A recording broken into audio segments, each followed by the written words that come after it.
Hi hello welcome to Maguva channel. పేదవారైన చిన్నపిల్లలకు వైద్య సేవలు అందిస్తున్న ఆదర్శ వనిత. డబ్బు వ్యామోహంలో పడి కన్నవారినే పట్టించుకొని ఈ రోజుల్లో ఇంకా ఇతరులకు సాయం చేసే ఆదర్శవంతులు ఉన్నారంటే నిజంగా గర్వించదగ్గ విషయం. ఇందుకు బలిజేపల్లి సాయి లక్ష్మి నిదర్శనం. హైదరాబాద్లో జన్మించిన ఈమె సమాజంలో డబ్బులు లేని పేద పిల్లలకు వైద్య సేవలు అందించడం కోసం ఏకం అనే పేరిట ఒక సంస్థను స్థాపించింది. డబ్బు లేక వైద్య సేవలు అందించలేక పేద పిల్లలు చనిపోతుంటే వారి తల్లిదండ్రుల ఆవేదన చూసి ఆమె చలించిపోయింది. ఇక అప్పటి నుంచి పేద పిల్లల మరణాలను అరికట్టాలని దృఢ నిశ్చయంతో ఆమె వారి కోసం ఏకం సంస్థను స్థాపించింది. పిల్లల వైద్య సేవలకు ఖర్చు పెట్టలేని వారికి తన సంస్థ ద్వారా సహాయం అందించి పిల్లల తల్లిదండ్రుల కళ్ళల్లో ఆనందాన్ని నింపుతూ వస్తుంది. ఈమె హైదరాబాద్లో జన్మించిన సాయిలక్ష్మి సికింద్రాబాద్ సెయింట్ ఆన్స్ కళాశాలలో ఇంటర్, గాంధీ వైద్య కళాశాలలో ఎంబీబీఎస్ చదివారు. ఆమె నిలోఫర్లో పీజీ చేసి చిన్న పిల్లల వైద్య నిపుణురాలయ్యారు. ఆమె వైద్య విద్యను అభ్యసిస్తున్న సమయంలో తన పరిసర ప్రాంతాల్లోని పేదవారి పిల్లలు అనారోగ్యంతో వైద్యం అందక సరైన వైద్యం అందించడానికి తగిన వనరులు లేక చిన్న పిల్లలు చనిపోయేవారు. దాంతో తల్లిదండ్రులు ఎంతో ఆవేదన చెందేవారు. అది చూసి చలించిపోయిన ఆమె వారికేదైనా సహాయం చేయాలని సంకల్పించి తన మిత్రుల సహాయంతో అటువంటి పిల్లలకు వైద్య సహాయము అందించారు.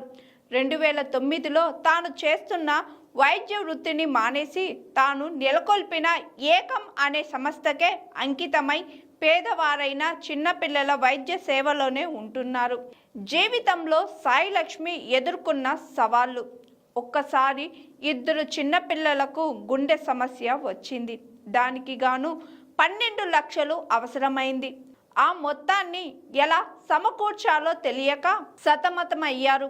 కానీ ఎలాగలాగా డబ్బులు సమకూర్చి ఆ పిల్లలకు వైద్యం సేవలందించి ఈమె ఆ పిల్లల ప్రాణాలు నిలబెట్టింది.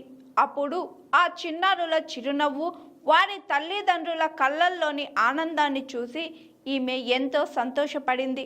కొంతమంది పిల్లల తల్లిదండ్రులు తమకు ఫోన్ చేసి తమ బిడ్డ చావు బతుకుల మధ్య ఉన్నారని, మీ వద్దకు రావడానికి కూడా ఛార్జీలకు డబ్బులు లేవని చెబుతుంటారు. అలాంటి వారి వద్దకు తమ వద్దనున్న వాలంటీర్లను పంపి భోజనం పెట్టించి ఛార్జీలు ఇచ్చి ఆ పిల్లల్ని తీసుకువచ్చి వైద్యం చేయించి పంపేవారు. ఆ విధంగా చిన్న చిన్న ఆరోగ్య సమస్యలు గాక ఇప్పటి వరకు 8,446 మంది పేదవారైన చిన్నపిల్లలకు మెరుగైన వైద్యం అందించారు. ఈ విధంగా ఆమె చేస్తున్న సేవలను గుర్తించిన కేంద్ర ప్రభుత్వం ఈమెకు ఎంతో ప్రతిష్టాత్మకమైన నారీ శక్తి పురస్కారాన్ని ప్రపంచ మహిళా దినోత్సవమైన మార్చి 8న ఇచ్చి సత్కరించింది. పేదవారైన చిన్నపిల్లల ఆరోగ్య విషయంలో క్షణం తీరిక లేకుండా గడుపుతున్న ఈమె పెళ్లి కూడా చేసుకోలేదు. ఒక సందర్భంలో ఓ మీడియా ప్రతినిధి మీరెందుకు పెళ్లి చేసుకోలేదు అని అడగగా, పిల్లల ఆరోగ్య విషయంలో తీరిక లేకుండా గడుపుతున్నా తనకు పెళ్లి విషయమే గుర్తుకు రాలేదని సమాధానం ఇచ్చారు. ఈమె చేస్తున్న సేవలకు స్ఫూర్తిగా కొందరు వైద్యులు కలిసి హైదరాబాద్లోను ఏకం సంస్థను ఏర్పాటు చేసేందుకు సన్నాహాలు చేస్తున్నారు. చూశారు కదండి. ఇలాంటి ఇన్స్పిరేషన్ మగువుల గురించి తెలుసుకోవాలి అంటే మగువ ఛానల్ని చూస్తూనే ఉండండి. నా పేరు N Satyavathi. Please like, comment, share, subscribe GRTV. Hi, this is Swathi. Like చేయండి, షేర్ చేయండి, కమెంట్ చేయండి అండ్ సబ్స్క్రైబ్ చేయండి GRTV. Hi, this is Monica. Please like, share and subscribe GRTV.